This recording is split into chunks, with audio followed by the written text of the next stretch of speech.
So this film we feel is very important to help the transition.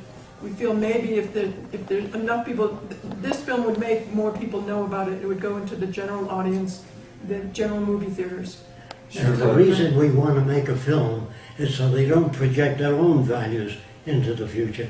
Say a bunch of scientists ordering people around, whatever they picture, we want to show what it would be like, what family life, the schools, how you get your food, and what you do with people who are ill, who are blind.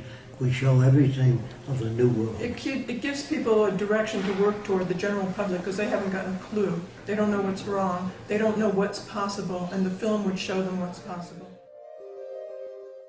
We want to make a major motion picture. That motion picture is about, I'll tell you what it's about.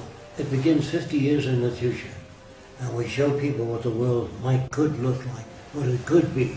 We show them all the new cities, the parks, and the new schools, the whole trip. Then the camera comes to focus on one house of the future. And it goes closer and closer, and it shows a family. Father, mother, and 2 children. One is 6, a little girl, the boy is 7. And the camera moves closer to that, and they're walking in a beautiful garden, lush, with trees and waterfalls. And the little girl says, Daddy, I want to talk to you. And the camera's the height of the little girl. It turns up toward Daddy. And he says, what is it? She says, Daddy, we live in a world without crime, no corruption, no armies, no navies. How did we get to this world? The kids asked that.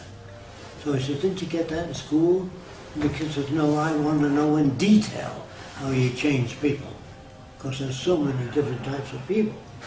So father says, and then the little boy says, yes, I want to know that too, now. So he sits both kids down and starts talking to them. And then it fades out and comes back to the present day. Because they wonder how we got from here to there. So in the present day is what it shows. It shows people losing their homes, bank, government, being paid off by corporations. It shows all those things. And then it shows the army putting out bases all over the world to make sure socialism doesn't rise, to keep it down, to pay off government leaders, or assassinate those that are apt to bring about change. So it shows that in the movie. Yeah. Then the camera winds up in front of the United Nations. The camera's on the flag of England, and you got the British national anthem, and it covers all the flags of different nations with their music. Then it goes inside the UN. There's a guy that looks like Einstein, a scientist that made enormous contributions to the world. You know, hair sticking up like that.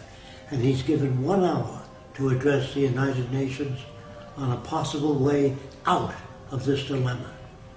Now, it's hard in 1 hour to turn the United Nations around.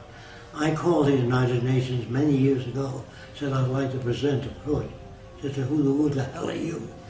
So I'm nobody, so I did not get the opportunity.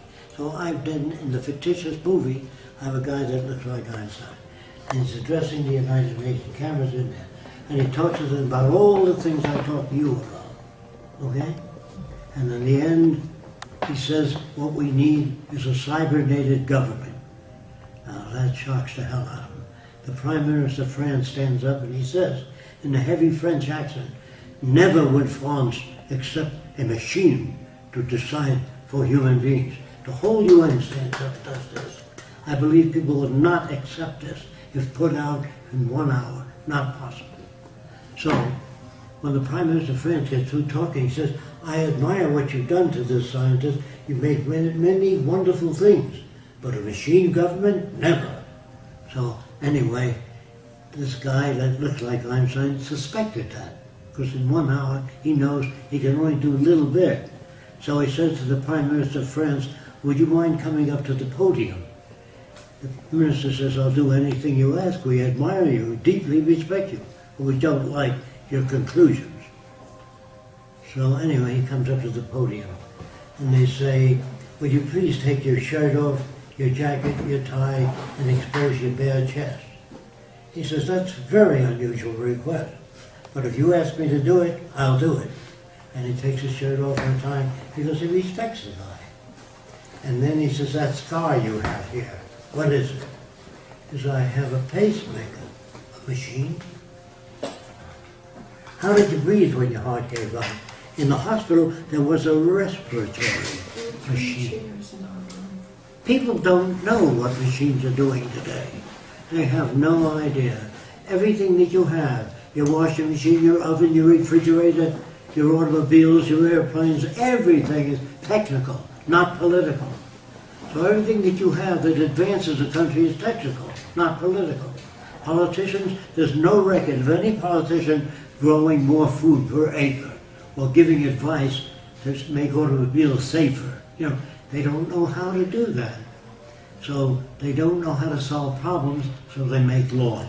Don't steal. They don't know how to stop it. And some president's wife said, say no to drugs. You know that doesn't work.